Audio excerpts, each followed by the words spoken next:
Lots of highly sensitive people can fight themselves on their depth, can fight the emotional way that they process. I've never seen any kind of healthy way that we could be less deep. We can learn to let things roll off of our backs with more ease, but we're not going to become less deep. We're not going to become less emotional. We're just going to have coping strategies that help us deal with the emotions that are heavier and help us bask in the emotions that are lighter, fun, enjoyable, bring peace and ease. Remember to find Emotional Badass wherever you get your podcasts, and make sure to hit that subscribe and follow button to get more videos like this in your feed.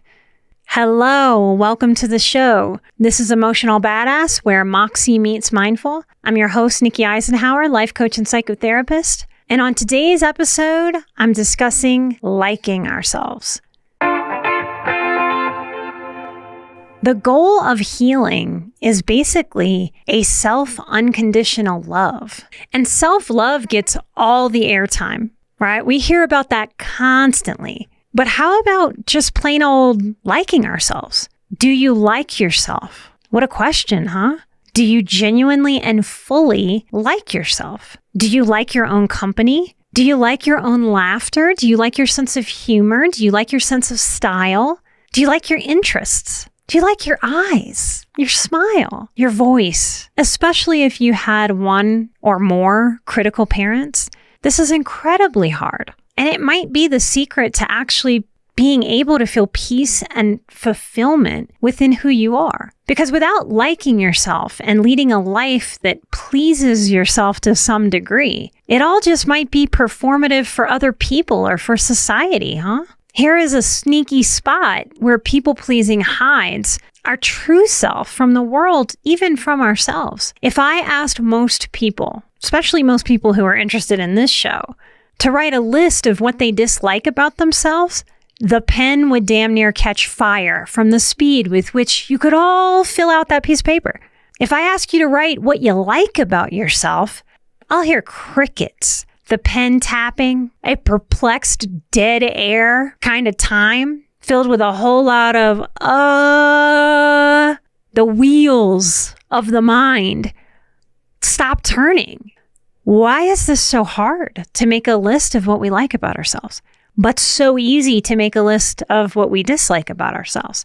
It's super out of balance. Almost universally, when this question hits someone, they'll give me, after a long pause, some version of, well, I guess I like that I'm good at helping other people. So much codependence, y'all, that even the thing you let yourself like about yourself is how you serve other people.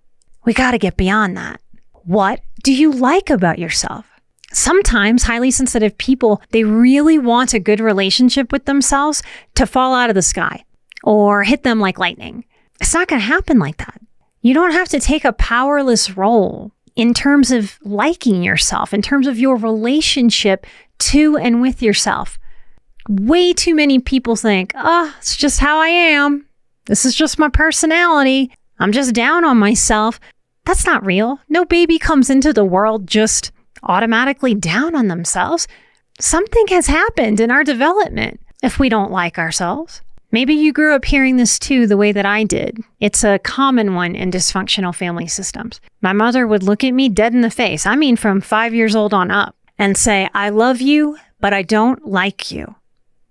I can remember sitting in that energy very young, trying to figure out what the hell to do with that, trying to process, what is the difference? How can she love me and not like me? What is not likable about me? What's wrong with me? I felt a contempt from her towards me.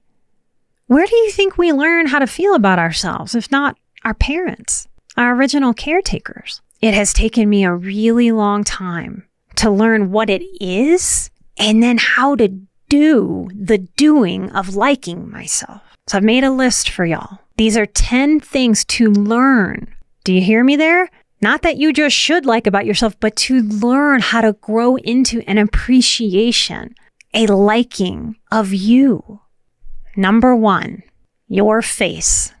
Yep, your whole face, all of it. Instead of that thing that we do where we look in the mirror and you look for imperfections, you look for which hairs are out of place or growing in a weird spot.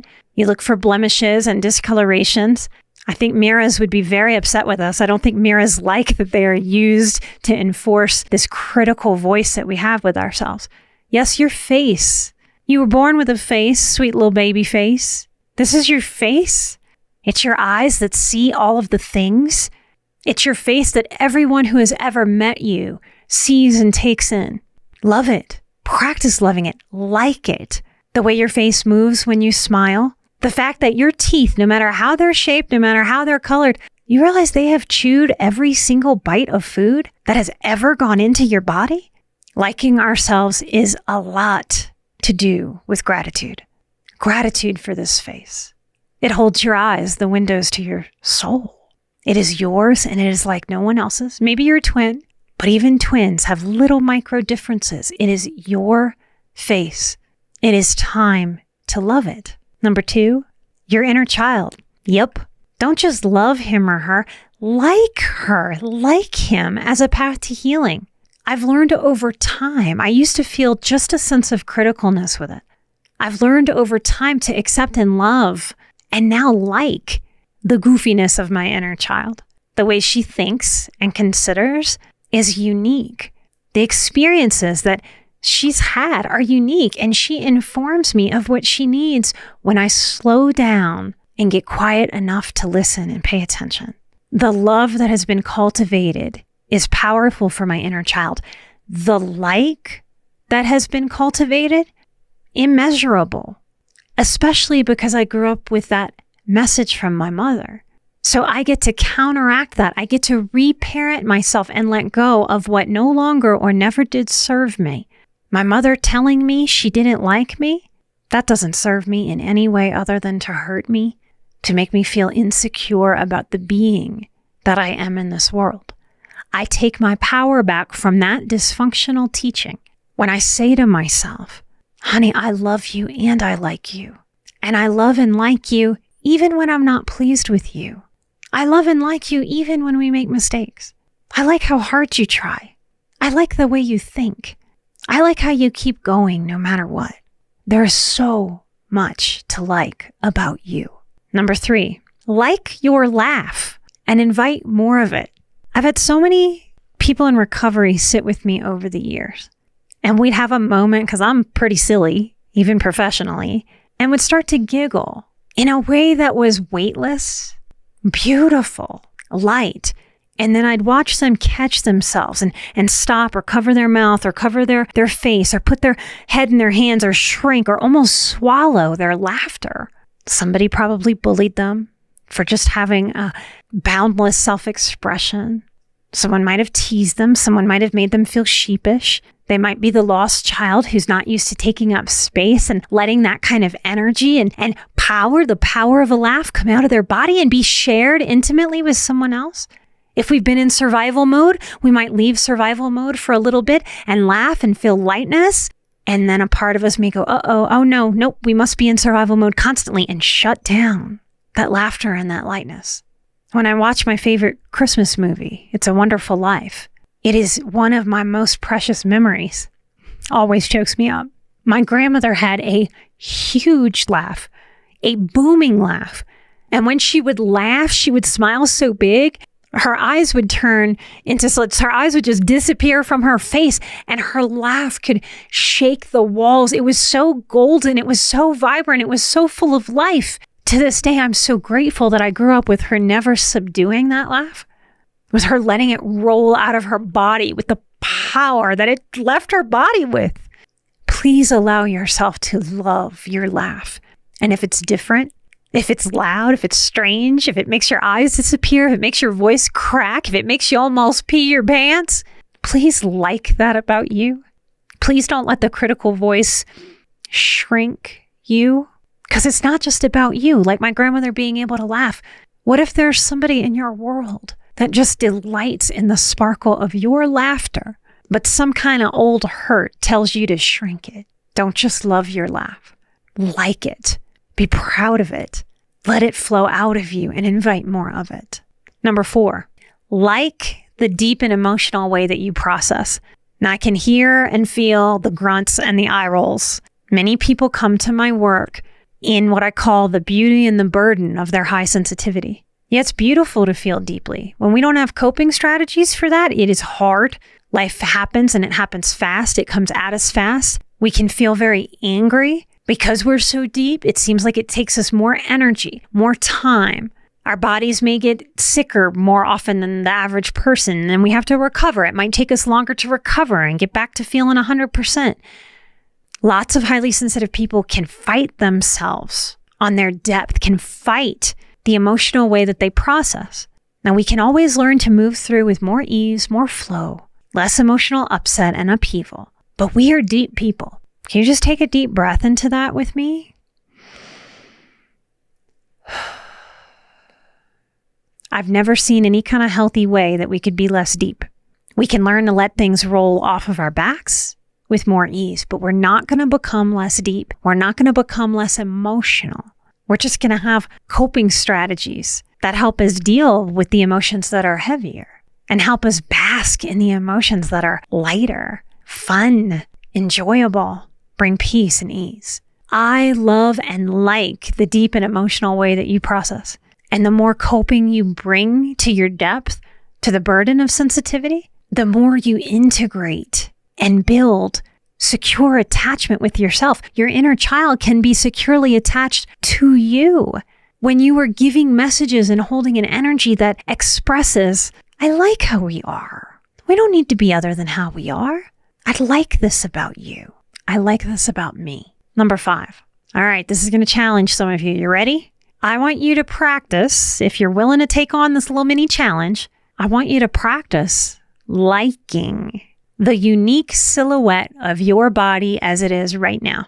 Yeah, right now. Yep, this very moment. Not today after you work out.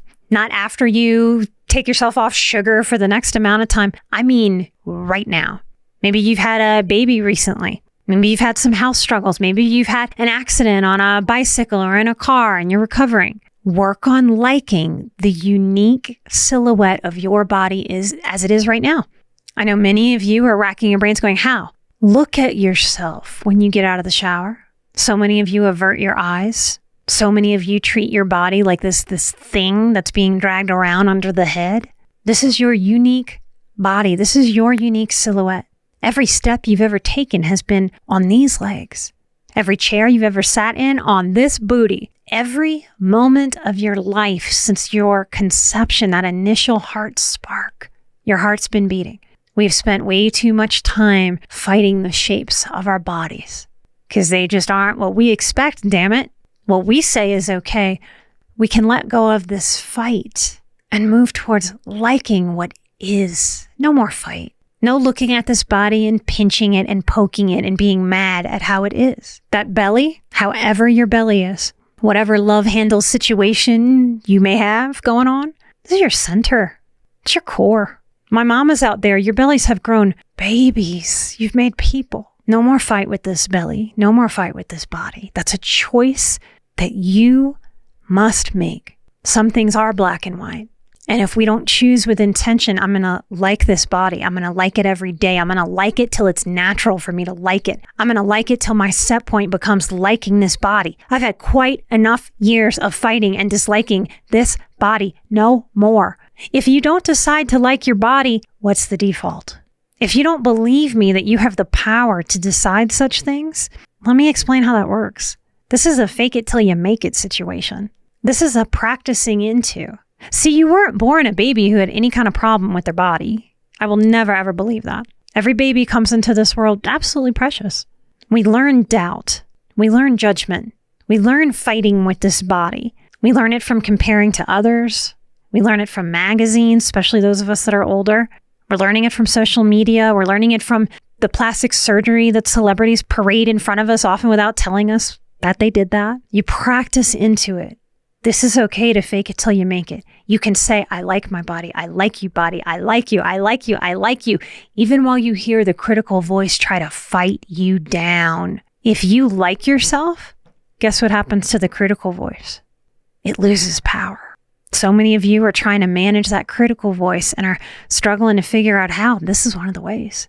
People who truly like themselves, that critical voice isn't super duper active. Either that critical voice didn't overdevelop for them, or they know how to ignore it. They know how to put it in its place. They know how to silence it. They know how to say, I am not listening to you about this. Do more than love this body, like it. Every way that it bends, every way that it lets you sleep when it lets you sleep. For all the moments it's ever been awake trying to figure things out for you and with you. Like your body, the upper half, the lower half, the front half, the back half. Embrace the uniqueness of your unique silhouette. Honor that no one else has that exact shape. Isn't that special? Isn't that amazing? You get to like this shape even while you might be working to change that shape. Number 6, like your interests or cultivate interests you do like. Giving permission to give time and energy to your interests. This is an act of self-respect. It's an act of, I like you enough to allow you to do things that interest you. Life isn't all work and it's not all healing. It's play. It's joy. It's not working so that we get a break from work. That means emotionally and the kind of work that pays our bills. Sometimes people have been surviving for so long in their lives that survival takes up all the space of hobbies or interests or joy or fun or spontaneity. Sometimes feeling raw, having post-traumatic stress symptoms, makes it very much seem like there isn't enough bandwidth or time to pursue interests.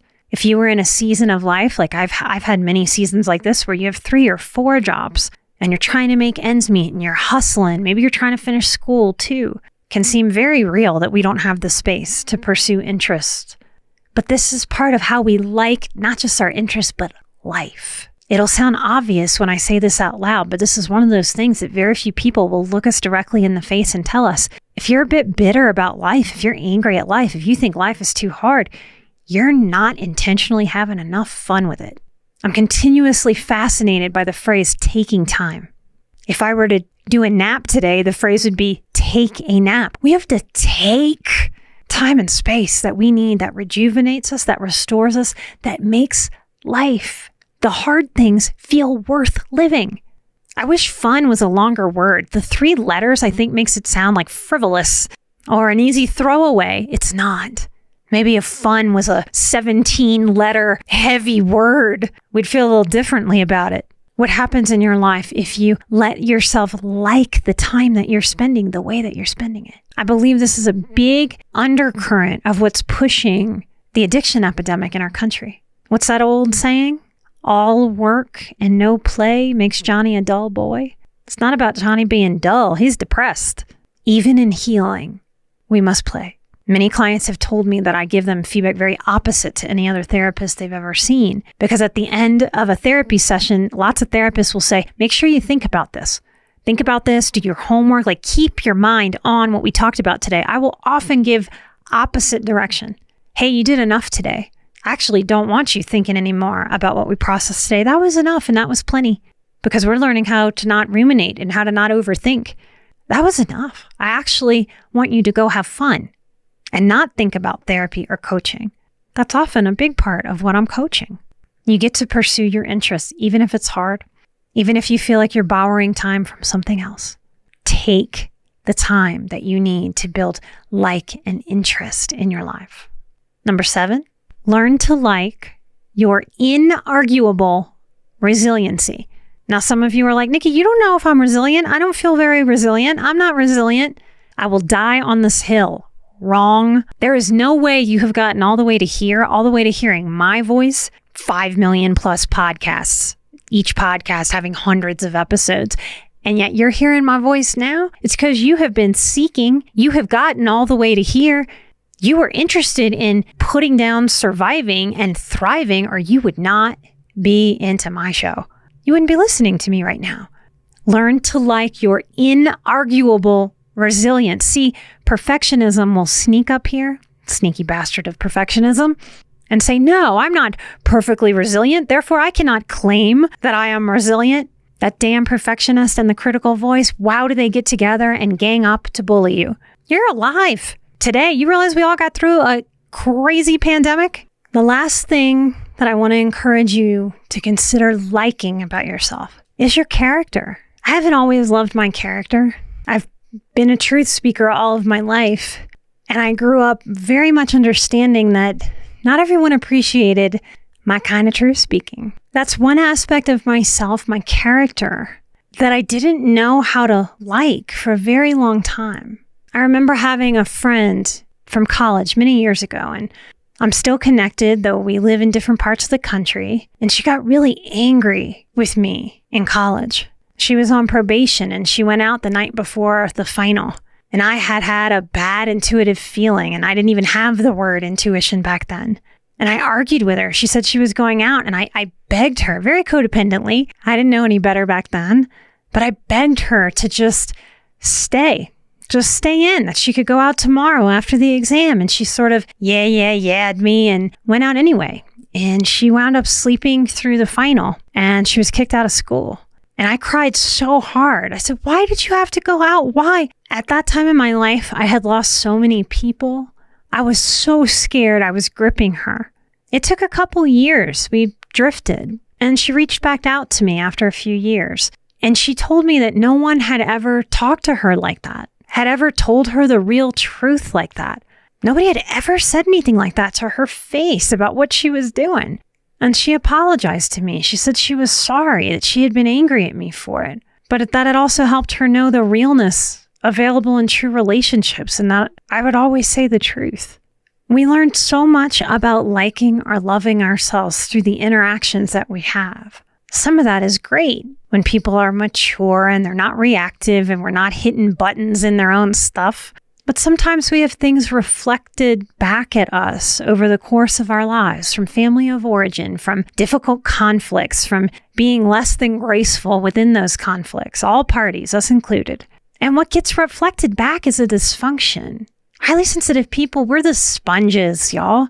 Healing is realizing, oh no, I've sponged up some things that don't really serve me. And healing is wringing out that sponge. If you hold any dislike for yourself, which seems so easy for big-hearted people to do, I just want you to know that you really can work to let that go. You can reframe and transform that pain, that dysfunction that we soaked up, that allows us to not be in like of ourselves. We can work on that relationship with self and actually really, truly, honestly like ourselves. The fake it till you make it doesn't last forever. All of a sudden, the fake it part falls away because we've practiced it enough for it to become who we are. I hope this episode helps encourage you to take the reins of your life in this way, and that you give yourself a great permission to like you. If you want to do more work with me, I invite you to come join the next